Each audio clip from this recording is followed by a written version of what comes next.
तो आप पैसा अर्न कर सकते हैं, लेकिन उस पैसे को मैनेज कैसे करना है पैसे से पैसा बनाना एक सबसे बड़ा चैलेंज होता है। कि आपको फाइनेंशियल प्लानिंग कितनी इंपॉर्टेंट है। लेकिन सबसे बड़ी विडंबना है हमारी कि फाइनेंशियल लिटरेसी के ऊपर 50,000 अगर आपकी इनकम है तो हुँ, हुँ, हुँ। 10,000 रुपए मुझे ये मान के चलना है कि 10,000 मुझे सेव करना है, तो मेरी इनकम जो है वो 40,000 है। तो अगर आप 50,000 में पूरा कर रहे हैं विदाउट सेविंग, हुँ, हुँ, तो हुँ। आज आपको प्रॉब्लम नहीं आ रही, हुँ, लेकिन फ्यूचर में आने वाली है। तो आप मान के चलिए 20% जो है वो मुझे इन्वेस्ट करना ही नहीं है, करना। मुझे सेव ही करना है। तो कोई भी ऐसा ज्वेलर नहीं है जो डिडक्शन नहीं करता। एक बड़ी अच्छी सेइंग है, if your money is not working for you then you have to work for your money. Yes. तो हर कोई अपने ड्रीम्स को ड्रीम्स ना रहने दें, हुँ, उसको हुँ। रियलिटी में कन्वर्ट कर सकता है। नए इन्वेस्टर्स जनरली शेयर मार्केट में आते तो हैं, लेकिन म्यूचुअल फंड में आपके फंड मैनेजर्स होते हैं।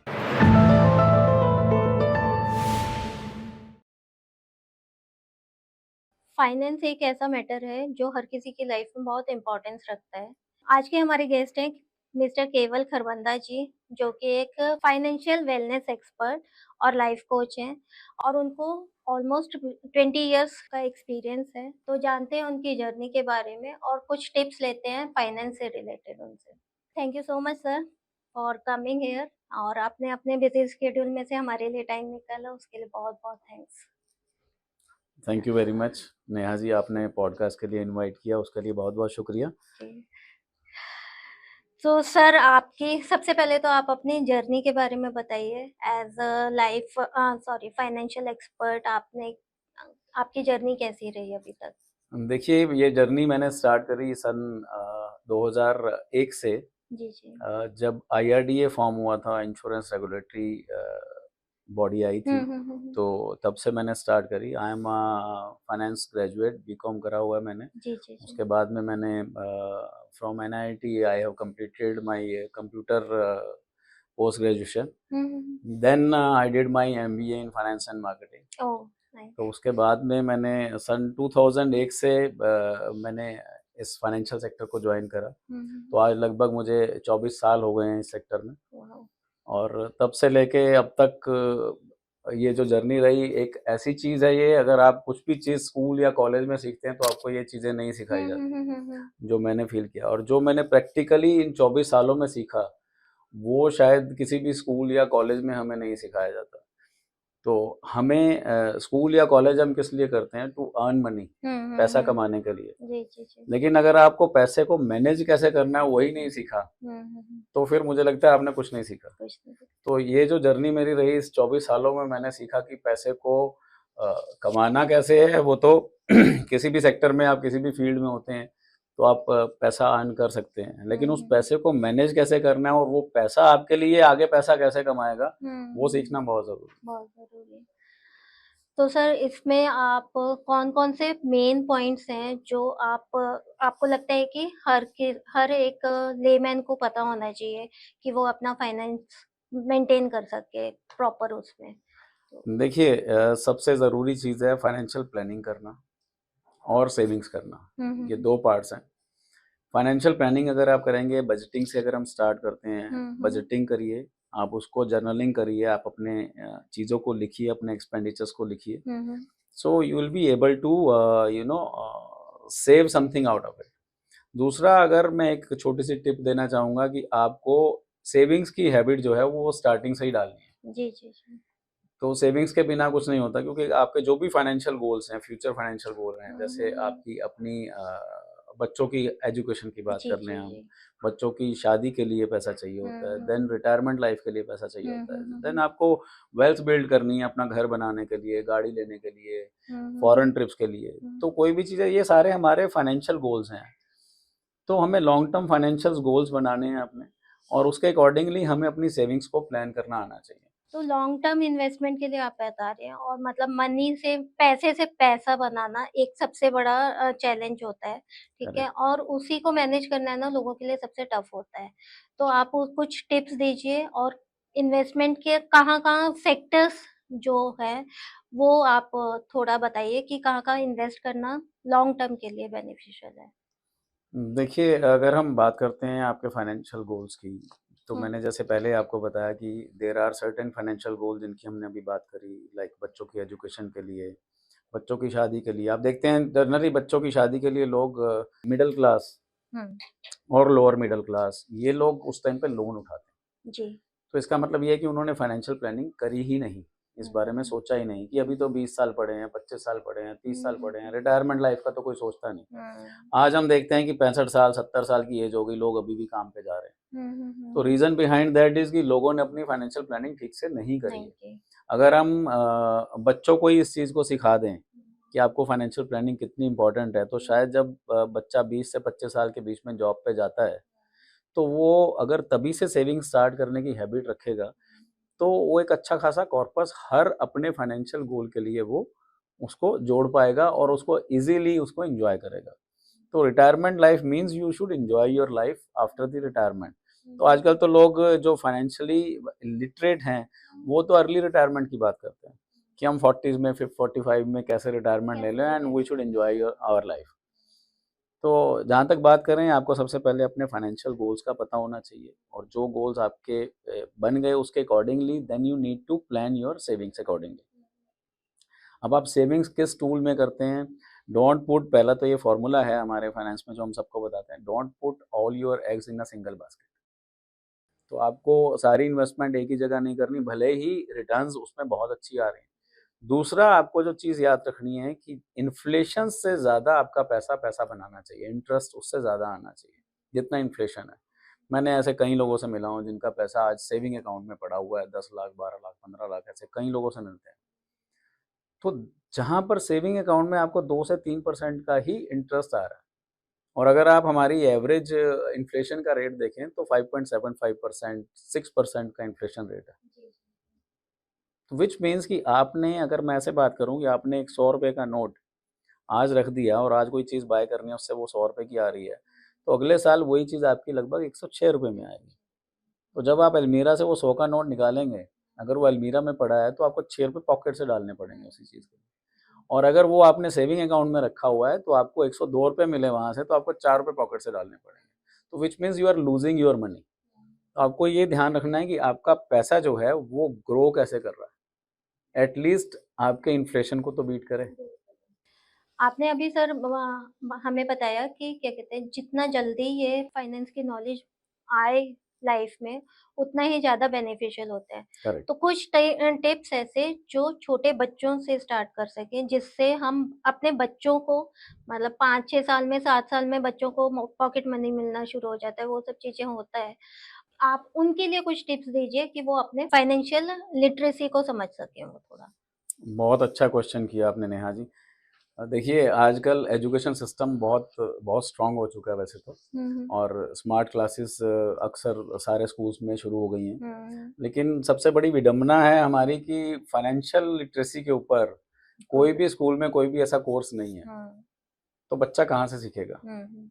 और 5 से 7 साल की एक एज, जितनी जल्दी एज पे आप बच्चे को सिखाएंगे वो लॉन्ग टर्म उसके जहन में रह जाता है और वो हैबिट उसकी लाइफ लॉन्ग बन जाती है। तो 5 से 7 साल तक की उम्र ऐसी होती है जब बच्चे को जो भी कुछ सिखाया जाए, जो भी कुछ लैंग्वेज सिखाई जाए, मान लो वो इंग्लिश सिखाओगे तो वो इंग्लिश बोलेगा, लाइफ लॉन्ग भूलेगा नहीं। आप उसको मलयालम सिखाओगे तो वो मलयालम बोलेगा, हिंदी सिखाओगे हिंदी बोलेगा। सिमिलरली उसको जो हैबिट्स या जो भी कल्चर हम डेवलप करते हैं, जो भी उसका माइंडसेट डेवलप करते हैं, वो उसको लाइफ लॉन्ग ध्यान में रहता है, वो याद रहता है। तो इस एज पे उसका ब्रेन जो है वो डेवलपिंग स्टेज पे होता है। तो जो फीडिंग हम देंगे वही रिजल्ट्स बाद में हमें मिलेंगे। तो this is the right time. अब मैंने एक बच्चे से पूछा, 10 साल के आसपास का वो बच्ची थी, तो मैंने उससे पूछा कि आपको पॉकेट मनी मिलती है? बोली हाँ मिलती है। कितना मिलता है? बोले कि अच्छे अच्छे घर से थी तो शी सेड कि मेरे को 2000 रुपये मिल जाते हैं। मैंने कहा वेरी नाइस कि आजकल 2000, हमें तो 200 रुपये भी नहीं मिलते थे। तो 2000 रुपये मिलते हैं। मैंने कहा बेटा क्या करते हो उसका? बोले कुछ नहीं, इधर पापा देते हैं, हम उसको खर्च कर देते हैं। मैंने कहा महीना पूरा अच्छे से मिल जाता है, कुछ बचता है? कि नहीं, ये तो 15-20 तारीख तक ही खत्म हो जाता है। उसके बाद क्या करते हो? उसके बाद कुछ मम्मा से ले लेते हैं, कुछ बड़े भैया से ले लेते हैं, कुछ दादी दादू से ले लेते हैं, तो हमारा काम हो जाता है। Which means you see this is the problem. हमने कोई चीज ली, मिली और हमने उसको खर्च कर दिया, तो ये प्रॉब्लम हमारी बड़े होकर भी रहेगी। Earn, spend and repeat. फिर दोबारा कमाओ, खर्च कर दो, फिर कमाओ, खर्च कर दो। तो there is no habit savings की हमने डेवलप करी नहीं बच्चों में, और उनको समझ में कभी आया नहीं इसकी वैल्यू क्या है। तो जब आप, मैं कहता हूँ, पॉकेट मनी भी देते हैं तो उसको उनकी अर्निंग हैबिट बनाइए। ओके। हम उसको रिलेट कर सकते हैं, जोड़ सकते हैं किसी ना किसी एक छोटे गोल के साथ। हम्म। मान लो बच्चा बहुत जंक फूड खाता है, हम्म। तो आप अगर उसको ये बोलें कि देखो बेटा, हफ्ते में एक बार ही आपको पिज़्ज़ा बर्गर मिलेगा, मैगी मिलेगी, लेकिन आपने 6 दिन अगर आपने घर का खाना खाया तो हम रोज डायरी में टिक मार्क करेंगे। ठीक है। और ये अगर आपने पूरा महीना फॉलो किया तो you will get the reward. तब उसे लगेगा ये मेरे को मिला नहीं, ये मैंने अर्न किया है। तो एक तो आपने 2 काम किए एक ही चीज से। एक तो आपने उसको ये हैबिट डाली, और दूसरा आपको एक अच्छी हैबिट सिखा दी कि वो घर का खाना खाए। सिमिलरली अगर बच्चा होमवर्क नहीं करता आपका, तो आप उसको कह दो कि अगर आपका होमवर्क 8 बजे तक खत्म होगा, 6 to 8 अगर आप पढ़ेंगे डेली, तो आपको ये रिवॉर्ड मिलेगा। तो which means you are developing every month, you can develop one new habit in your child, और उसे लगेगा कि मैंने ये पैसा अर्न किया है। अब अर्न हो गया तो मैं जोर देता हूँ सेविंग्स कैसे करें, सेविंग भी सिखानी है। तो how you can teach saving. तो अभी अगर मैं बात करता हूँ, अगर हम ये सब चीजें नहीं सिखाते बच्चे को तो क्या उसका रिजल्ट आता है। Can I have the 2 balloons please. So मैं एक छोटी सी एक्सरसाइज करता हूँ। सबसे पहले ये बड़े वाला बैलून दीजिए मेरे को। अब ये बैलून है, आप ये समझिए कि ये आपने बच्चे को जो फीड कर रहे हैं, बच्चे को, जो पहला बच्चा था जिससे मैंने पूछा था कि पेरेंट्स ने 2000 रुपये दे दिए, फिर बच्चे को और चाहिए तो उसकी दादी ने भी दे दिया, उसके भैया ने भी दे दिया, उसके दादू ने भी दे दिया, उसके मम्मी ने भी दे दिया। तो हम उसकी सारी ख्वाहिशें, सारी चीजें फुलफिल करते जा रहे हैं और बच्चे को वैल्यू ऑफ मनी पता नहीं चला। Now if we want to give a shape, अगर हम इसको कोई शेप देना चाहें या थोड़ा सा भी प्रेस करें तो क्या होगा, फट जाएगा, ये फटेगा, क्योंकि ये इसमें जगह नहीं बची, हमने सब कुछ फुलफिल करके दे दिया। Now I will give you the example with the second balloon. अब ये देखिए, ये मेरे हाथ में दूसरा बैलून है, इसमें भी हवा भरी हुई है, आप नहीं कह सकते खाली है, हवा भरी हुई है, बट एक लिमिटेड हवा भरी हुई है, जितनी उसको चाहिए, जरूरत है उतनी भरी हुई है। अगर मैं अब इसको शेप देना चाहूँ तो मैं इजीली दे सकता हूँ। Now you see, if I am pressing this balloon तो क्या हो रहा है, ये शेप ले रहा है अपनी, और ये प्रेशर भी झेल रहा है। इसमें लाइफ में अगर हम बच्चों को ये चीज सिखाएंगे कि how to hold the pressure, कैसे झेलना है प्रेशर को। अगर मैं इसको थोड़ा सा कोई शेप देना चाहूँ, you know like this cute teddy bear, you know, तो हम इसको शेप भी दे सकते हैं, सुंदर शेप दे सकते हैं। So this is about the life, कि जिंदगी में भी ऐसा ही होता है। अगर हमने बच्चों को कुछ सिखाया है और टाइमली उस एज पे सिखा दिया है तो बच्चे बहुत कुछ सीखते हैं और दिमाग में पूरी जिंदगी उनके ये रहता है। तो हम सेविंग्स की बात कर रहे थे कि आपने पैसा तो अर्न कर लिया, बच्चे की हैबिट बन गई कि मैंने ये अर्न किया है, how I have to save. तो वही जनरली जब हम सिखाते हैं तो हम उसमें कहते हैं कि 3 jar system, this is called 3 jar system. पहले जार में आप जो पैसा डालेंगे वो स्पेंडिंग के लिए है। दूसरे जार में जो पैसा डालेंगे वो आप बच्चे के छोटे छोटे गोल्स डेवलप करिए। हो सकता है बच्चे को नया बैट लेना हो, नई डॉल लेनी हो, यू नो, कोई भी ऐसी नई चीज उससे परचेज करनी है जो उसे अच्छी लग रही है, बट वो मार्केट में तो सिंपली बोल देता है मुझे ये चाहिए, और वो इमोशनली ब्लैकमेल करते हैं, कुछ रोते हैं, कुछ खाना नहीं खाएंगे, यू नो, और पेरेंट्स क्या करते हैं, इमोशनली होकर उसको ले देते हैं वही बैलून फुलाने। बट नहीं, हमें शेप देनी है, तो ऑलवेज रिमेंबर हमें शेप देनी है। तो शेप देने में हमें क्या करना है कि बेटा this is the jar to save your money. जब इसमें उतना पैसा हो जाएगा then you can buy that product. तो उसको ये गोल बनाने आएंगे, अपने फाइनेंशियल गोल मुझे कैसे डेवलप करने, और I have to achieve those goals. तीसरा जार जो होता है वो होता है शेयरिंग का जार। शेयरिंग। अब आप बर्थडेज पे जाते हैं जी, बच्चे बर्थडेज पे जाते हैं, गिफ्ट लेके जाते हैं, तो उनके लिए गिफ्ट इस जार में से आएगा। You need to save the money in this jar to give money to others, donation, savings, you know, for the gift to gifting purpose. तो अगर आप ये चीज उसको बचपन में सिखाते हैं तो यही चीज वो फॉलो करता है। अब इन जार्स में अगर डिवीजन करना है तो हम जनरली जो 3 year 4 year 5 year up to 7 8 year, जब बच्चे का खर्चा ज्यादा नहीं होता, तो हम इस जार में 25 50 25 की रेशो रखते हैं। और धीरे धीरे ये इसकी रेशो बढ़ जाती है क्योंकि एक्सपेंसेस बढ़ जाते हैं, बच्चे बड़े हो जाते हैं तो उनका खर्चा बढ़ जाता है। तो up to 50% in this jar spending jar, 25% in this jar, and then 20-25% in gifting jar. तो इस तरीके से हम अगर बच्चे की हैबिट बना देंगे, उसको पता होगा I have to earn the money, and then I have to save the money in different jars. मेरे different purpose हैं, so he'll be able to learn many things, how I can make my financial goal and how I can achieve my financial goals.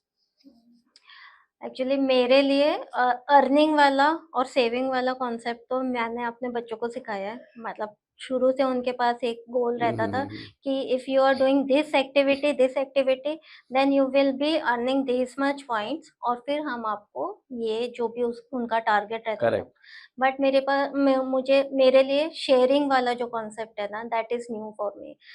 But हाँ, मुझे भी ये लगता है कि अगर आप टाइमली ये सब कॉन्सेप्ट्स बच्चों को आ जाते हैं, तो फिर बच्चे धीरे-धीरे शायद शेयरिंग वाला पार्ट भी स्टार्ट कर देते हैं और वो कर सकते ग्रेजुअली हो जाता है। मैं मतलब जो मेरा एक्सपीरियंस रहा, क्योंकि मेरी जो डॉटर है ना, वो फिर अपनी सिस्टर के लिए करेगी कि ठीक है, आपको जो देना है दे दो, मैं अपने गिफ्ट वो कर सकती हूँ। बट हाँ, अपने फ्रेंड्स के लिए गिफ्ट का भी हाँ, फाइनेंस खुद से अरेंज करना, खुद से arrange वो उन्हें ज़्यादा अच्छा वो सिखाता है। Correct correct.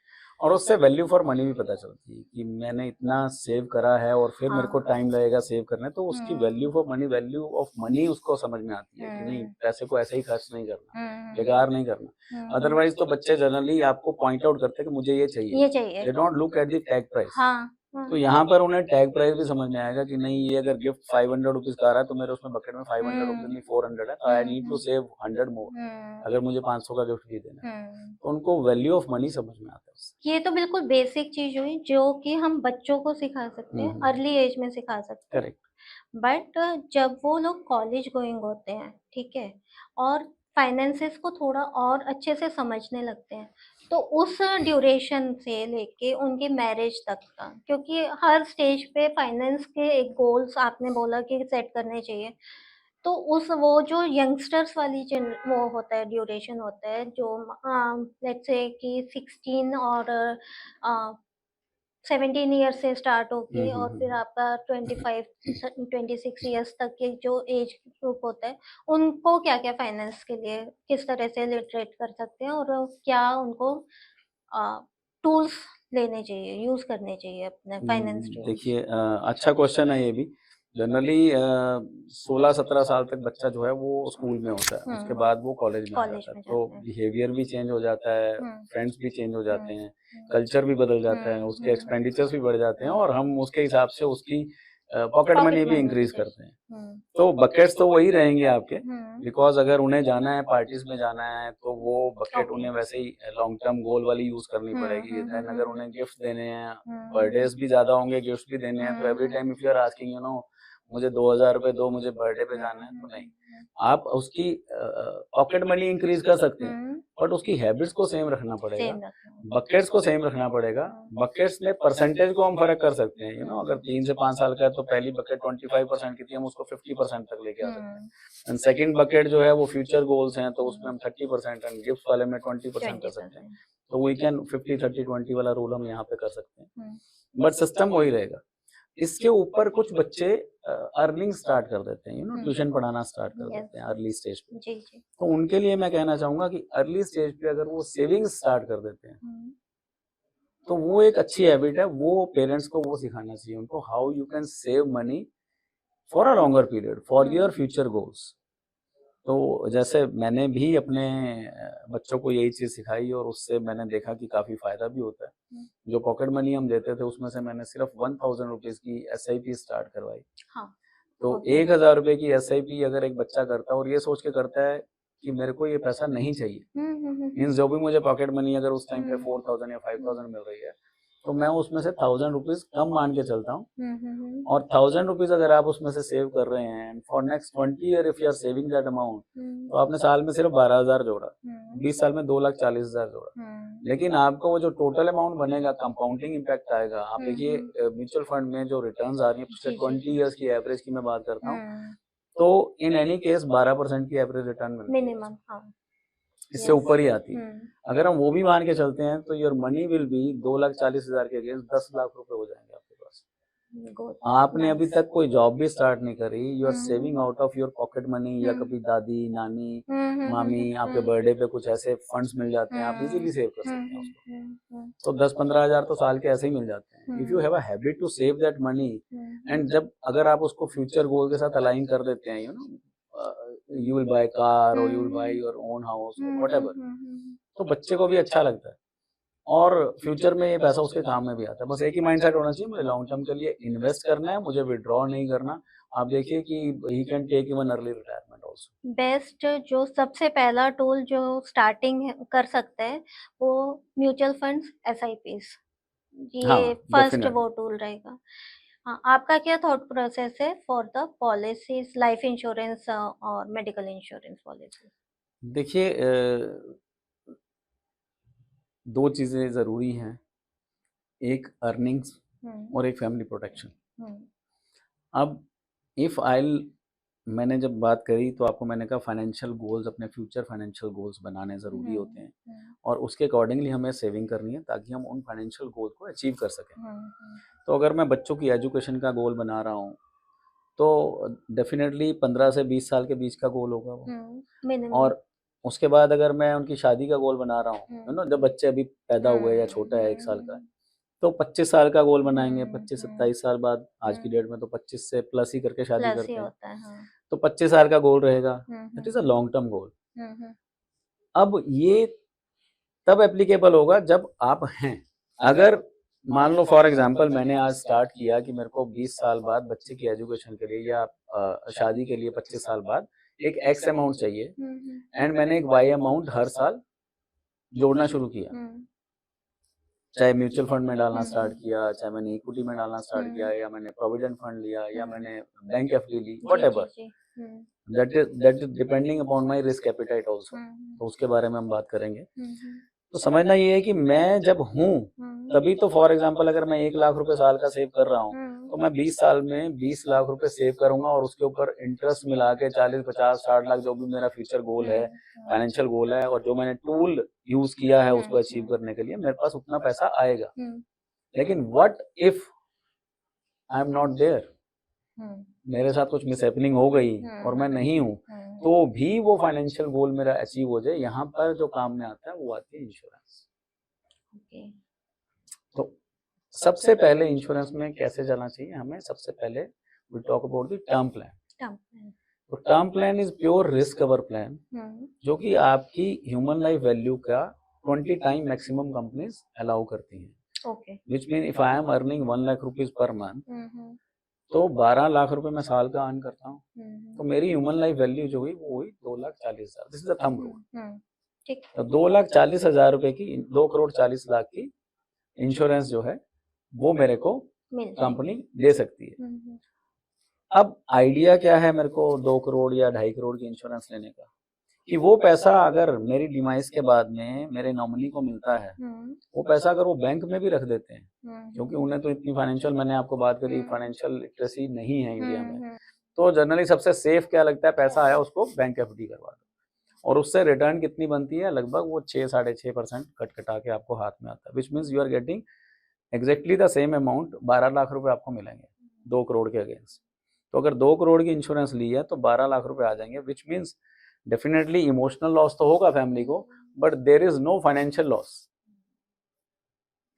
और लिविंग स्टैंडर्ड जो है वो फैमिली के वो मेंटेन रहेंगे आपके। तो this is the whole idea of buying the term plan, term insurance. अब हम बात करते हैं दूसरे सेविंग प्लान्स जो इंश्योरेंस के होते हैं, वो पर्टिकुलरली एक पर्टिकुलर टेन्योर के लिए होता है। जैसे 20 साल का मैंने बोला, 20 साल बाद अगर चाहिए तो 20 साल का वो प्लान है, उसमें आपका अमाउंट ज़्यादा जाता है क्योंकि वो सेविंग प्लान है और आपको एक फाइनेंशियल गोल अचीव करना है, तो उसमें आपका प्रीमियम बढ़ जाता है। 1 लाख का प्रीमियम आपका हर महीने जाएगा, जबकि टर्म प्लान में जो आपका प्रीमियम जा रहा है वो शायद 15 से 20,000, 25,000 डिपेंडिंग अपॉन योर एज। जितना जल्दी लेंगे, जितनी कम एज में लेंगे उतना आपका प्रीमियम कम रहेगा, और जितनी ज़्यादा एज में लेंगे उतना प्रीमियम आपका बढ़ता जाएगा। और ये एक चीज़ और ध्यान रखने वाली है, अगर मैंने वही टर्म प्लान 25 साल की उम्र में ले लिया तो मेरा प्रीमियम मुश्किल से शायद 15 से 20,000 बनेगा हुँ, पर 1 CR, और शायद 25-30,000 मेरा बनेगा 2 करोड़ के पीछे। लेकिन वही अगर मैं लेटर स्टेज पे लूँगा तो वो प्रीमियम बढ़कर मेरा बहुत ज़्यादा हो जाएगा। तो जितनी जल्दी आप टर्म प्लान लें, सबसे ज़रूरी चीज़ है वो लेना चाहिए आपको अपनी ह्यूमन लाइफ वैल्यू के अगेंस्ट, जितनी आपकी बनती है उसके हिसाब से आप टर्म प्लान लीजिए।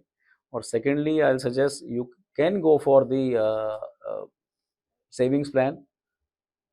आपके एक पर्टिकुलर फाइनेंशियल गोल जो आपने बनाया उसके अगेंस्ट आप सेविंग प्लान लीजिए, क्योंकि उसमें जो है वो आपको रिटर्न्स मिलती है। टर्म प्लान में आपको कोई रिटर्न नहीं मिलती है। आजकल कुछ प्लान्स आ गए हैं जिसमें return of premium term plan भी आते हैं, उसमें प्रीमियम थोड़ा सा बढ़ जाता है। अगर इसमें आपका 20,000 जा रहा है फॉर एग्जांपल, तो उसमें आपका 25 या 28,000 जाएगा।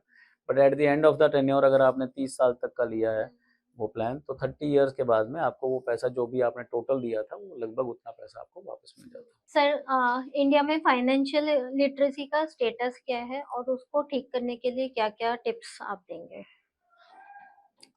अगर आप एक सर्वे के अकॉर्डिंग देखें तो आप शायद हैरान होंगे कि only 27% people are aware about the financial management. Financial oh! Literacy जो है खाली 27% है, और oh! 73% people are not aware hmm, hmm, कि हुँ। उनको पैसा अपना कैसे मैनेज करना है। और उसमें मतलब किस तरह के लोग उसमें हैं? आप देखिए आईटी प्रोफेशनल्स हैं, उसमें डॉक्टर्स हैं, हुँ, हुँ, हुँ। हाईली क्वालिफाइड लोग हैं, हुँ, उनको हुँ। समय ही नहीं है। They are running behind the money, वो पैसा कमा तो रहे हैं हुँ, हुँ। लेकिन उनको पैसा कैसे मैनेज करना है उनको नहीं मालूम। नहीं मालूम। तो मैं ऐसे कितने लोगों से मिलता हूँ, हुँ, मैंने आपको हुँ, पहले हुँ। भी एग्जांपल दिया है, एक मैन्युफैक्चरर हैं, हुँ, हुँ, वो अपने पैसे को उन्होंने बैंक में रखा हुआ था। हुँ। हुँ, हुँ, हुँ। लगभग 15 लाख रुपए उनका सेविंग अकाउंट में पड़ा हुआ था। हुँ, हुँ। अब आप देखिए सेविंग अकाउंट में you are getting only 2-3% return. हुँ। तो जो आपका इन्फ्लेशन है वो 5.75% के आसपास, 6% के आसपास है। हुँ, हुँ। तो अगर आप अपना पैसा मैनेज नहीं कर पा रहे हो और आपका पैसा एक्चुअली आपको लॉस दे रहा है, हुँ। इन्फ्लेशन यानी महंगाई ज़्यादा बढ़ रही है और आपका पैसा आपको कम दे रहा है। वही फंड्स जब आप स्विच कर देते हैं किसी ऐसे टूल में जहाँ पे आपको इन्फ्लेशन से ज़्यादा रिटर्न आ रही है, या म्यूचुअल फंड में या हुँ, हुँ, हुँ। पीपीएफ में या और किसी ऐसे टूल में जहाँ पे हुँ, आपको हुँ, ज़्यादा रिटर्न आ रही है, हुँ। तो you are able to manage your money in a proper manner. हुँ, हुँ, तो ये हुँ। लोगों को इस बारे में नहीं मालूम है, बिल्कुल भी नहीं मालूम। और हैरानी की बात ये कि 73% is a huge number actually. और उसमें लिटरेट लोग भी हैं जो हाँ, मतलब हाँ, अच्छे हाँ, हाँ। अपने सब्जेक्ट की पढ़ाई अपने जो आपका निश है उसमें तो आपने कर लिया बट यस, आप फाइनेंशियली आपको लिटरेसी नहीं है। फाइनेंशियल लिटरेसी नहीं है। और ओह! उसका सबसे जो आसान तरीका है मुझे लगता है कि हमारे गवर्नमेंट को भी उस तरफ ध्यान देना चाहिए, और स्कूल वालों को भी एटलीस्ट बेसिक फाइनेंशियल लिटरेसी के ऊपर एक बेसिक फाइनेंशियल मैनेजमेंट कैसे करनी है, पर्सनल फाइनेंस मैनेज कैसे करना है, हुँ, हुँ, हुँ। आपको फाइनेंशियली गोल्स कैसे अपने बनाने चाहिए, और किन किन टूल्स में इन्वेस्टमेंट करके आप उन गोल्स को फुलफिल कर सकते हैं। ये एक बेसिक नॉलेज ज़रूर देनी चाहिए। कुछ ऐसा सब्जेक्ट ज़रूर हमारे स्कूल्स लेवल पे इंट्रोड्यूस होना चाहिए हुँ, ताकि हुँ। हर बच्चे को ये चीज़ मालूम हो, हुँ, how hmm, to hmm. Finance, how to manage my finances. हुँ, हुँ, हुँ।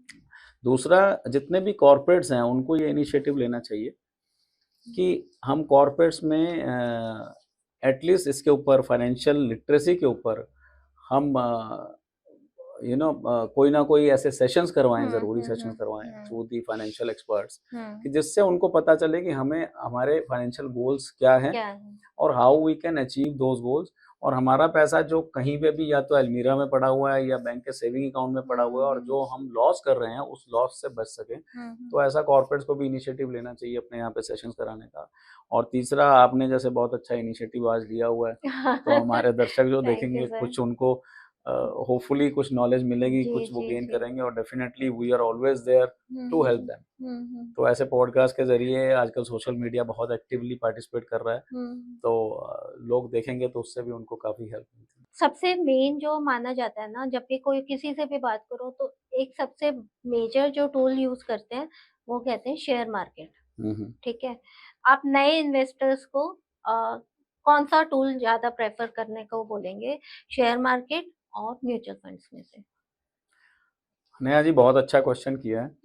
नए इन्वेस्टर्स जनरली शेयर मार्केट में आते तो हैं लेकिन बड़ी जल्दी से वो बाहर हो जाते जी। हैं। रीज़न ये नहीं है कि शेयर मार्केट खराब है। हुँ, हुँ, हुँ। रीज़न रीज़न ये है कि आपने शेयर मार्केट में इन्वेस्ट करने से पहले कुछ स्टडी नहीं करी। हुँ। सबसे पहले मैं यही कहूँगा न्यू इन्वेस्टर को कि आप लोगों की बातों से बचें, आप टिप्स से बचें, क्योंकि शेयर मार्केट एक टिप नहीं है बल्कि एक प्रॉपर एजुकेशन है। हुँ। तो आपकी नॉलेज अगर है उस सब्जेक्ट में, तभी आप उसमें आगे बढ़िए। There are many things. अगर आप स्टॉक मार्केट में आते हैं कि आपको कौन से सेक्टर्स में इन्वेस्ट करना है, आगे आने वाले टाइम में कौन सा ग्रोइंग सेक्टर है उसकी नॉलेज होनी चाहिए, आपके पास में टाइम होना चाहिए। अगर मैं सेक्टर की बात कर रहा हूँ, अभी मैं थोड़ा सा एग्जांपल दे देता हूँ, जैसे ईवी सेक्टर सबको मालूम है ग्रोइंग सेक्टर है, अभी सोलर एनर्जीज का जी जी सेक्टर जी ग्रोइंग सेक्टर है। जी तो अगर आप इन कंपनीज के एआई सेक्टर आईटी में, हम्म ये ग्रोइंग सेक्टर है, आने वाले टाइम में ये अच्छा परफॉर्म करेगा। लेकिन इसमें भी बहुत सारी कंपनीज हैं, कुछ नई कंपनीज भी हैं। अब आप वो नई कंपनीज के शेयर ले लेंगे, हो सकता है वो बड़े, हो सकता है ना बड़े, ना बुरा लेकिन आपको डीप नॉलेज होनी चाहिए कि ये कंपनी कितनी पुरानी है, इसकी मार्केट कैपिटल कितनी है, उसके अलावा इसकी पीई रेशो क्या है, इसकी परफॉर्मेंस कैसी है, इसके फ्यूचर ऑर्डर्स कितने इन हैंड हैं, इसकी मैनेजमेंट कैसी है, मैनेजमेंट की इक्विटी कितनी इन्वॉल्व है उस पर्टिकुलर कंपनी में। हो सकता है मैनेजमेंट का 20% शेयर ही हो, अगर 50% से कम है तो I will suggest not to go for that. Okay तो आपको बहुत सारी चीज़ें हैं, बहुत सारी डिटेल में आपको एनालिसिस करने पड़ते हैं, फंडामेंटल एनालिसिस हैं, टेक्निकल एनालिसिस हैं, बहुत सारी चीज़ें हैं जो आपको सीखनी पड़ती हैं before entering into share market. ऐसे ही किसी के कहने पे कि ये शेयर आप उठा लीजिए, लोग उठा लेते हैं। आजकल सोशल मीडिया, मैंने बताया कि सोशल मीडिया पे काफ़ी रील्स आती चलती हैं। हैं हाँ ऐसा नहीं है कि वो एक्सपर्ट्स की एडवाइस है, एक्सपर्ट्स अपनी एडवाइस देते हैं, ये भी बोल देते हैं कि this is my disclaimer personal हाँ ओपिनियन, नॉट अ एडवाइस। तो वो पर्सनल ओपिनियन देते हैं कि ये शेयर अच्छा परफॉर्म करेगा, और वो रील बनी 15 दिन पहले, आपने देखी 15 दिन बाद, 15 दिन में वो शेयर जो है वो कहीं का 100 रुपए का 120-30 रुपए पे पहुंच गया। जी अब आपने उस टाइम पे एंट्री ले ली, तो इट मैटर्स कि आप एंट्री कहाँ ले रहे हैं और एग्जिट कहाँ कर रहे हैं।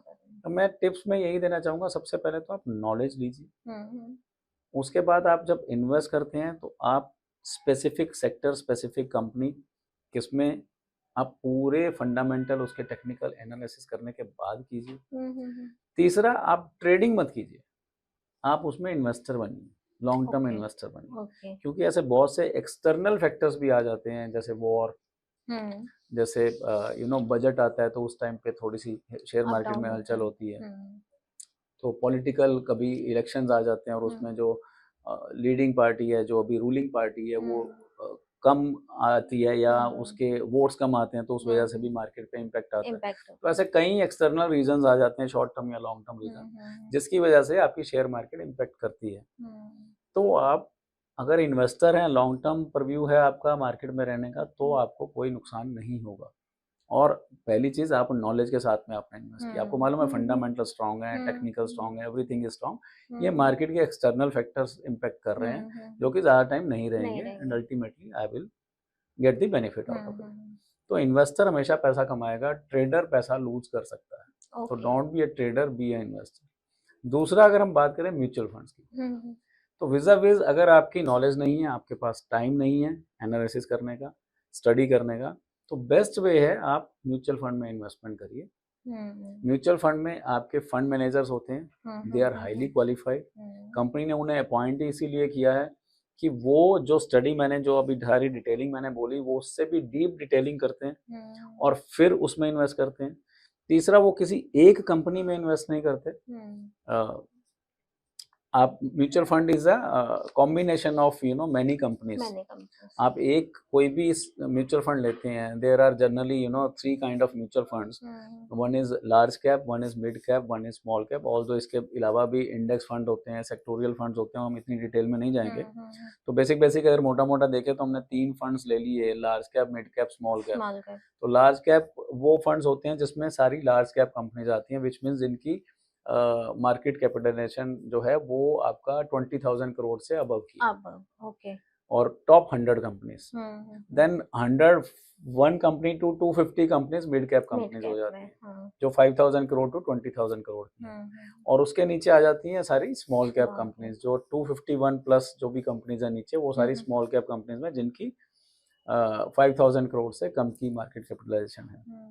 तो इन कंपनीज में भी अगर आप लार्ज कैप को चूज कर रहे हैं, तो लार्ज कैप में भी अगर मैंने एक्स कंपनी का, एक्स बैंक का लार्ज कैप म्यूचुअल फंड उठाया, तो उसमें भी एक कंपनी नहीं है, they are investing in 20, 30, 40 companies.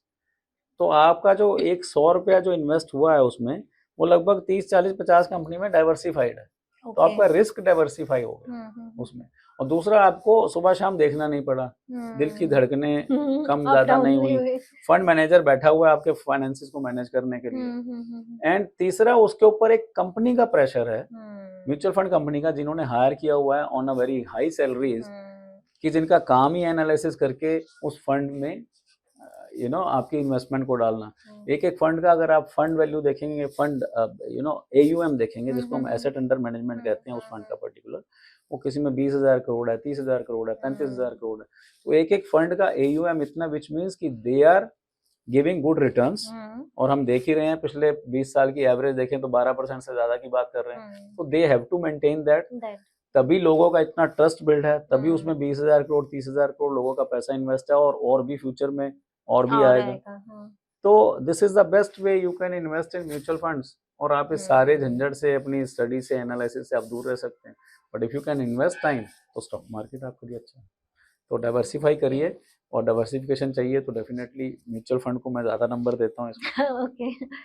Finance में सबसे मेजर जो मैंने टर्म सुनी है कि उसमें बकेट्स, आपने अभी जो किड्स को भी बकेट्स का वो एग्जांपल दिया कि अलग अलग बकेट्स, तो एक लेमैन के लिए, चाहे वो बिजनेसमैन है, चाहे वो जॉब करते हैं, या जो छोटे वेंडर्स होते हैं, ठीक है, उनका हो गया, तो उनके लिए एक मतलब स्टैंडर्ड क्या बकेट रहना चाहिए जिसमें आपके एक्सपेंसेस, सेविंग्स और फिर अनएक्सपेक्टेड खर्चों के बारे में करेक्ट वो हो, तो उसका क्या रेशियो रहना चाहिए एक जनरल, उसमें कितना आजकल के टाइम सिनेरियो और इन्फ्लेशन को देखते हुए कितना वो रहना चाहिए? देखो, हम एक फाइनेंशियल लैंग्वेज में बोलते हैं, वही 50-30-20 रूल। ओके। आपको एक बजटिंग करनी होती है। आप हर घर में, हर जगह हम बोलते हैं बजटिंग जरूरी है। बजटिंग आप करिए। आपको एक्स अमाउंट ऑफ सैलरी आता है, हम एक एग्जांपल ले लेते हैं, एक मिडिल क्लास फैमिली का 50,000 रुपीज फॉर एग्जांपल आपको सैलरी आती है। तो 50,000 रुपीज में से आपको डिवाइड करना है 50-30-20। अब 50-30-20 में 50% इज योर नीड, जो आपकी ज़रूरत है, रेगुलर एक्सपेंसेस। उसमें आपका खाने पीने का खर्चा हो गया, आपका फूड का एक्सपेंसेस हो गया, आपका इंश्योरेंस का प्रीमियम भी हो गया, उसी में आता है आपका, I mean health insurance. Then आपका उसमें अगर रेंट है, इलेक्ट्रिसिटी बिल है, so these entire expenditure will come under that. अब आप दूसरा बकेट अगर आप ले लेते हैं, that is your saving bucket.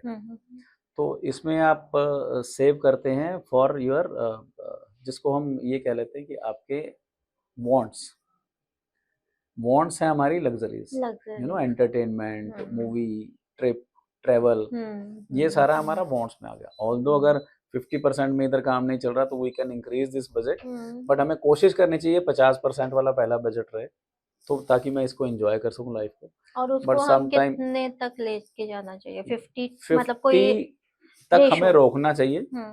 नहीं है तो you need to compromise on your wants. उतना कॉम्प्रोमाइज करोगे, उतनी आप आउटिंग कम करोगे, उसमें कॉम्प्रोमाइज करोगे, तो इधर बढ़ा लो। कि आपकी अगर नीड्स ज्यादा हैं, हो सकता है फैमिली बड़ी है, कमाने वाला कम हो, तो पहली चीज तो आपको एक अल्टरनेटिव इनकम, पैसिव इनकम का सोचना चाहिए। और अगर आपको इनकम बढ़ानी चाहिए rather than increasing this percentage, ये तो बहुत आसान है। तो आप लाइफ एंजॉयमेंट को थोड़ा सा कॉम्प्रोमाइज करते हो। लेकिन जो थर्ड बकेट है, उसमें कोई कॉम्प्रोमाइज नहीं होगा, that is absolutely savings. Okay. Savings for future goals. तो आप मान के चलिए कि 20% का वो है, 50,000 अगर आपकी इनकम है, तो 10,000 रुपए मुझे ये मान के चलना है कि 10,000 मुझे सेव करना है, तो मेरी इनकम जो है वो 40,000, आई एम अर्निंग ओनली 40,000।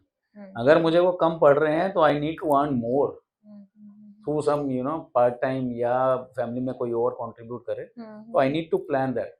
कहते हैं जब मुसीबत आती है तो आपके पास सॉल्यूशंस भी आते हैं, जब प्रॉब्लम आती है तो सॉल्यूशन तभी आते हैं। तो अगर आप 50,000 में पूरा कर रहे हैं विदाउट सेविंग, तो आज आपको प्रॉब्लम नहीं आ रही, लेकिन फ्यूचर में आने वाली है, हम मान के चलिए, क्योंकि आपके फ्यूचर गोल्स नहीं होंगे अचीव, और आप लोन्स लेते रहेंगे, और फिर आप 60, 65, 70, 80 साल की उम्र तक भी काम करने का सोचते रहेंगे। तो जरूरी ये है कि आप सेविंग्स जितना जल्दी स्टार्ट करेंगे आपका कॉर्पस उतना बड़ा होगा, आपके फ्यूचर फाइनेंशियल गोल्स उतने मीट होंगे। तो आप मान के चलिए 20% जो है वो मुझे इन्वेस्ट करना ही नहीं है, मुझे सेव ही करना है। तो this is the best way out of it. अभी म्यूचुअल फंड्स, शेयर मार्केट, ठीक है, ये एक ऐसे टूल्स हैं जिसके लिए नॉलेज की जरूरत है, कुछ बेसिक नॉलेज की जरूरत है। इंडिया में सबसे ज्यादा सेविंग किसे माना जाता है, वो है मेटल्स। सबसे फर्स्ट है गोल्ड, देन है सिल्वर। करेक्ट। तो जो सॉलिड फॉर्म में उसको इन्वेस्टमेंट में रखना चाहिए। मोस्टली अभी तक का सिनेरियो ये चलता आया है कि लोगों के पास ज्वेलरी होती है, लेडीज के पास ज्वेलरी होती है, वो सेव करके रखते हैं कि फ्यूचर में काम आएगी, बच्चों की शादी में काम आएगी, किसी भीड़ भगत में काम आएगा, ये एक सिनेरियो रहता है। बट अभी इंट्रोड्यूस हुआ है गोल्ड ईटीएफ और सिल्वर ईटीएफ। करेक्ट। तो आपका क्या सजेशन है कि सेविंग्स में हम उसका क्या रेशो रख सकते हैं, और कौन सा वाला फॉर्म में इन्वेस्टमेंट ज्यादा फ्रूटफुल है? देखिए, जहाँ तक रही बात सेविंग्स में क्या रेशो रख सकते हैं, तो मैंने पहले भी एक वर्ड यूज़ किया था, don't put all your eggs in a single basket. Diversification होना चाहिए। आप कुछ गोल्ड में, सिल्वर में पैसा डालिए, कुछ इक्विटी में डालिए, इक्विटी रिलेटेड इंस्ट्रूमेंट्स में, like mutual fund is the best option, जहाँ पे आपको 12 से 15% की रिटर्न भी मिलती है, अच्छी रिटर्न्स भी मिलती हैं, तो एवरेज रिटर्न्स कर देती हैं। कुछ पैसा आप पीपीएफ में भी डाल सकते हैं, सर्टन लेवल तक, वहाँ पे भी आपको टैक्स फ्री इनकम आती है और टैक्स बेनिफिट्स भी मिलते हैं उसके। तो डेफिनेटली आपके म्यूचुअल फंड में लॉन्ग टर्म कैपिटल गेन लगता है, या शॉर्ट टर्म, अगर शॉर्ट टर्म सेल करते हैं 1 साल के अंदर, तो शॉर्ट टर्म कैपिटल गेन लगता है उसमें। तो लेकिन उसमें रिटर्न अच्छी आती है, तो वो भी कोई फ़र्क नहीं पड़ता हमें। तो अदरवाइज़ ये सारे जो हैं इंस्ट्रूमेंट्स हैं। इंश्योरेंस में अगर आप बात करेंगे, इंश्योरेंस में भी आपको, मैंने बोला टर्म प्लान में, जहाँ पे आपको एटीसी का बेनिफिट भी मिलता है। अभी although there are 2 type of returns, तो दूसरे में तो वो काम नहीं करता, लेकिन जो ओल्ड टाइप ऑफ हमारा आईटीआर था, उसमें वो एटीसी का बेनिफिट मिलता है, तो उसमें आपको डिडक्शंस भी मिलती हैं। और अगर इंश्योरेंस का सेविंग प्लान लेते हैं तो अप टू 5 लाख रुपीज़ आपकी जो इन्वेस्टमेंट इंश्योरेंस में रहती है, उस पे जो भी रिटर्न्स आएंगी वो आपकी टैक्स फ्री रहती है। Tax free, okay. और यूलिप प्लान्स भी हैं इंश्योरेंस में, उनमें unit link like mutual fund plan, तो उसमें आपको 2.5 लाख तक की जो रिटर्न्स आती हैं, उसके ऊपर, जो इन्वेस्टमेंट के ऊपर 2.5 लाख की इन्वेस्टमेंट करते हैं, उसके ऊपर जो भी रिटर्न्स आपको मिलती हैं वो टैक्स फ्री मिलती हैं यूलिप प्लान्स में। So there are different kind of plans, जिनको आप थोड़ा सा समझ के अपने फाइनेंशियल प्लानर के साथ में आप डिस्कस करके आप ले सकते हैं। बट फिर से कहूँगा, जितना भी आपने इन्वेस्ट करना है, इफ़ यू हैव 100 रुपीज़, तो डाइवर्सिफाई करिए, उसको एक ही जगह पे मत रखिए। सबसे ज़रूरी चीज़ जो दूसरी आती है, वो आती है आपका इमरजेंसी फंड। एटलीस्ट आपके पास में 3 to 6 मंथ्स का इमरजेंसी फंड होना ज़रूरी है, जिसको आप लिक्विड फॉर्म में रखेंगे। ओके। जैसे 50,000 की मैंने आपको सैलरी बताया, तो अप टू 3 लाख रुपीज़ आपके पास हर वक्त आपका बैंक एफडी में पड़ा होना चाहिए, या लिक्विड फॉर्म में पड़ा होना चाहिए, जो भी टूल आप, जहाँ से आप विड्रॉ कर सकें। So any time if you are losing your job और एनी इमरजेंसी, या कोविड का टाइम पीरियड आ गया था जहाँ लोगों ने बहुत जॉब खोई थी, और उस टाइम पे सब लोग घर बैठे थे, तो वहाँ पर आपको ये इमरजेंसी फंड काम में आता है। तो ये फंड आपके पास ज़रूर होना चाहिए।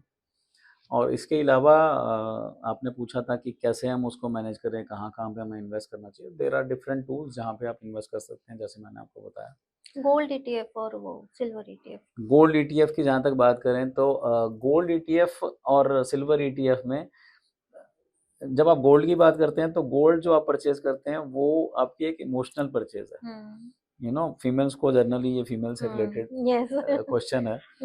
तो आपको अगर कोई सुंदर चेन पसंद आ गई, या टॉप्स इयररिंग्स पसंद आ गए, या कोई और सेट पसंद आ गया, तो definitely you will go for that. But मेरी सजेशन ये है कि आप उतना लें जितना आप इस्तेमाल करें। अगर आप उसको इन्वेस्टमेंट पॉइंट ऑफ व्यू से ले रहे हैं, अच्छा, तो इन्वेस्टमेंट पॉइंट ऑफ व्यू से मैं समझता हूँ कि आपको डिजिटल गोल्ड लेना ज़्यादा बेटर है। ओके। ईटीएफ फॉर्म में, जो भी आपके डीमैट में आता है। अब उसके क्या क्या बेनिफिट्स हैं। पहली चीज़ तो प्योरिटी। तो आपको वहाँ पे प्योरिटी का कोई डाउट ही नहीं है, क्योंकि वो फिजिकल फॉर्म में नहीं मिल रहा। तो आप जितने के पैसे दे रहे हैं, 24 कैरेट के पैसे दे रहे हैं, तो 24 कैरेट के ही आपको वापसी at the time of sale वो मिलेगा। दूसरी चीज़, आपको सिक्योरिटी, कि वो डीमैट फॉर्म में है, आपके पास में फिजिकल फॉर्म में नहीं है, तो आपको उसको संभालने की कोई टेंशन नहीं है। ना कोई छीन के लेके जाएगा, ना कोई चोरी करके लेके जाएगा। अगर आप उसको बैंक लॉकर में भी रख देते हैं, तो बैंक लॉकर के भी चार्जेस देने पड़ते हैं आपको। तीसरी चीज़, जब आप उसको परचेज़ करने जाते हो गोल्ड का, तो उसके मेकिंग चार्ज लगते हैं आपके हाँ जी। ऑर्नामेंट्स पे, जी, जी, जी।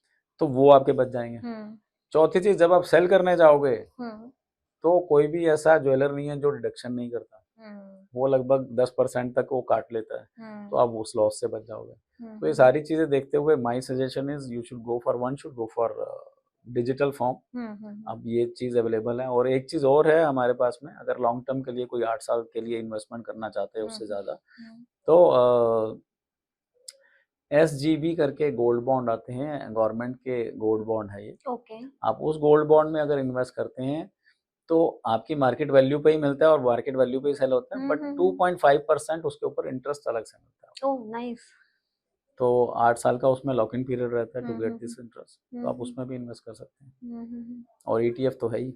तो मतलब लेडीज़ के लिए एक टिप है कि ज्वेलरी के साथ-साथ थोड़ा-सा कुछ डिजिटल गोल्ड और डिजिटल हाँ। सिल्वर में भी इन्वेस्टमेंट एक रेशियो बना के यस, चलना चाहिए। और उसमें सबसे बड़ी बात है कि आप इन्वेस्टमेंट बड़े छोटे से स्टार्ट कर सकते हैं। जब आप ज्वेलरी लेने हुँ। जाते हैं, तो कोई भी आइटम आपको अगर छोटी से छोटी रिंग या हुँ, ईयररिंग भी हुँ, लेते हैं, हुँ। 15, 20,000, 25,000 से कम नहीं आज मिलता। तो और भी ज़्यादा और आज की डेट में आपके डबल हो गया, तो आप हाँ। 25-30,000 मिनिमम समझ हुँ, लीजिए, हुँ, जस्ट अ स्मॉल थिंग। हुँ, हुँ। और कुछ ग्राम्स ही 1 कुछ या 2 ग्राम्स ही, ग्राम्स हाँ। का कुछ वो रहेगा। तो उतना भी लेना है तो आपको हुँ, उसके लिए भी 25-30,000 से स्टार्ट करना है। लेकिन हुँ, अगर आप हुँ, हुँ। ईटीएफ में करते हैं, तो लाइक अ म्यूचुअल फंड, आप उसको कितने से भी स्टार्ट कर सकते हैं, छोटे से छोटे हुँ। अमाउंट से भी स्टार्ट कर सकते तो सर हमारे डिस्कशन में आपने बताया कि आप एक बुक लिख रहे हैं, हैं। तो उस बुक के बारे में आप कुछ बताइए? देखिए, मैं एक बुक लिख रहा हूँ, ऑलमोस्ट वो कंप्लीट होने वाली है। हुँ। तो उसका थॉट कहाँ से आया, मेरी जो कॉर्पोरेट जर्नी रही, जी, जी।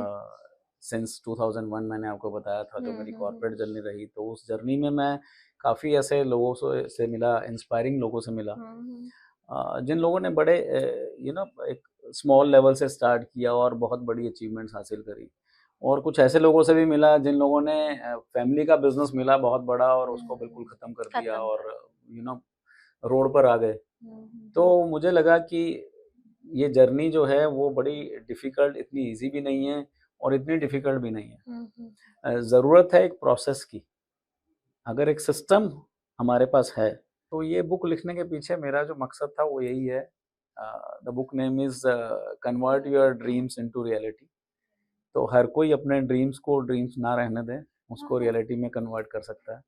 जैसे मेरा ड्रीम भी बुक लिखने का था, तो मैं अब मैंने बुक लिखी, और देखिए उसमें क्या है कि this is all about the, जो मैंने टॉपिक्स उसमें कवर करे हैं, मैं अभी रिवील नहीं कर सकता उन टॉपिक्स को ऑल्दो, तो कॉपी बहुत जल्दी हो जाती हैं चीज़ें, जल्दी-जल्दी ये पब्लिश तो होगी अभी। पब्लिश होगी तो हाँ, लोग देखेंगे। डेफ़िनिटली उसमें जो अभी मैंने कवर किया है, वो मैंने एक सक्सेस सिस्टम डिज़ाइन किया है, जो आप अपना सक्सेस सिस्टम खुद का डिज़ाइन कर सकते हैं। If you read the book, तो आप उन स्टेप्स को फॉलो करके अपना एक सक्सेस सिस्टम डिज़ाइन कर सकते हैं, क्योंकि हर चैप्टर के एंड में देयर इज़ अ एक्सरसाइज़। जो एक्सरसाइज़ आपको दी गई है, आप उस एक्सरसाइज़ को करते हैं, तो हर किसी की वो एक्सरसाइज़ का तरीका अपना-अपना होगा, अपने गोल्स के हिसाब से होगा, अपने तरीके के हिसाब से होगा। तो आपका एक, जब आप पूरा चैप्टर्स कवर कर लेंगे, तो आपका एक सक्सेस सिस्टम डिज़ाइन हो जाएगा, and if you will follow that success system, जो आपने खुद डिज़ाइन किया, क्योंकि हम अपनी चीज़ बनाते हैं ना, तो उस पे ट्रस्ट भी करते हैं।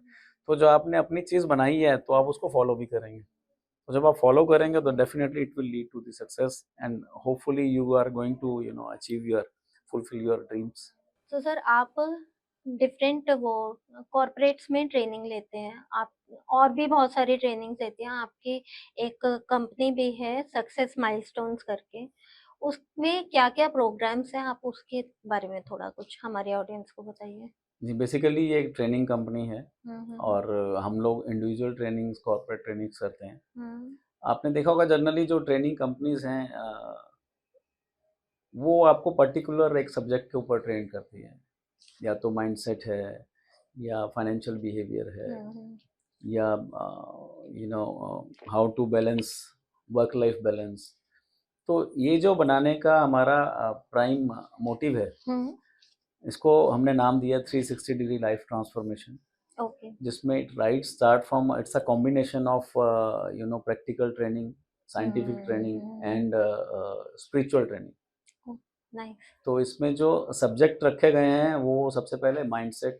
तो हर चीज़, मैंने आपको बताया, बच्चों का भी अगर हम शुरू में ही माइंड जैसा डेवलप कर देंगे वो वैसे ही चलता है। हम्म इट इज़ नॉट कि माइंडसेट चेंज नहीं किया जा सकता, माइंडसेट डेवलप नहीं किया जा सकता। One should have growth mindset अगर किसी का है, या किसी लोगों का फिक्स माइंडसेट होता है। अब फिक्स माइंडसेट को कन्वर्ट करना इज़ वेरी डिफिकल्ट, क्योंकि उनका एक फिक्स बिहेवियर बन जाता है, पैटर्न बन जाता है। If you have a growth mindset, तो आप उसको कैसे डेवलप कर सकते हैं, कैसे चेंज कर सकते हैं। देन हमारा उसमें आ जाता है आपके goals planning, how to set your goals, क्योंकि लाइफ में सिर्फ फाइनेंशियल गोल्स नहीं है, अदर गोल्स भी हैं, पर्सनल गोल्स भी हैं, फैमिली गोल्स भी हैं, ट्रैवल प्लान्स भी हैं। तो इस पूरे गोल जर्नी को आप कैसे गोल्स सेट कर सकते हैं और how you can achieve those goals easily. Then हमारा लीडरशिप के ऊपर प्रोग्राम आ जाता है, how you can become a good leader. आप चाहे अपना बिजनेस कर रहे हैं, चाहे आप जॉब कर रहे हैं, जहाँ पे आपकी लीडरशिप क्वालिटीज क्या होनी चाहिए। देन उसके बाद फाइनेंशियल लिटरेसी के ऊपर हमारा फाइनेंशियल वेलनेस प्रोग्राम है, जिसमें हम पर्सनल फाइनेंस के बारे में बताते हैं, how to set your financial goals and how you can achieve. तो जो जितनी भी हमने बात करी, कितने तरह के हमारे इन्वेस्टमेंट टूल्स हैं और उनमें क्या क्या रिटर्न्स आती हैं, और कैसे बाइफरकेट करना है, और कैसे आपने उसको बैलेंस करना है, so that you should be able to beat the inflation, and आपका पैसा आपके लिए कैसे काम कर सकता है। एक बड़ी अच्छी सेइंग है, if your money is not working for you, then you have to work for your money. Yes. तो आपका पैसा आपके लिए कैसे पैसा कमा के दे सकता है। और उसके अलावा जो हमारा आ जाता है स्पिरिचुअलिटी के ऊपर आ जाता है। तो आप वर्क लाइफ बैलेंस कैसे कर सकते हैं। आजकल की सबसे बड़ी प्रॉब्लम जो अगर आपने देखी होगी, वो रिलेशनशिप ले लीजिए, मनी मैटर्स ले लीजिए, या करियर ले लीजिए, stress is a major issue. तो आप स्ट्रेस को अपने कैसे मैनेज कर सकते हैं, दिस इज एन आर्ट। और आपके पुराने जो पेन्स हैं, जो कि काफ़ी लोगों के होते हैं, यू नो, हर पास्ट किसी का लाइफ होता है। रिग्रेट्स, और पुराने जो भी आपके पेन्स हैं, अमाउंट्स हैं, आप उनको कैसे क्लियर कर सकते हैं। देखो, थॉट्स तो आएंगे, लेकिन थॉट्स को अगर हम जाने दें और उसको मैनेज करना आ जाए कि हम कैसे मैनेज कर सकते हैं, अपने स्ट्रेस को कैसे कम कर सकते हैं, और हम अपने फ्यूचर की तरफ कैसे आगे बढ़ सकते हैं। तो ये सारा प्रोग्राम उसी के बेस पे डिज़ाइन किया गया है, जिसमें आपको एक यू नो डिफरेंट लाइफ मिलती है।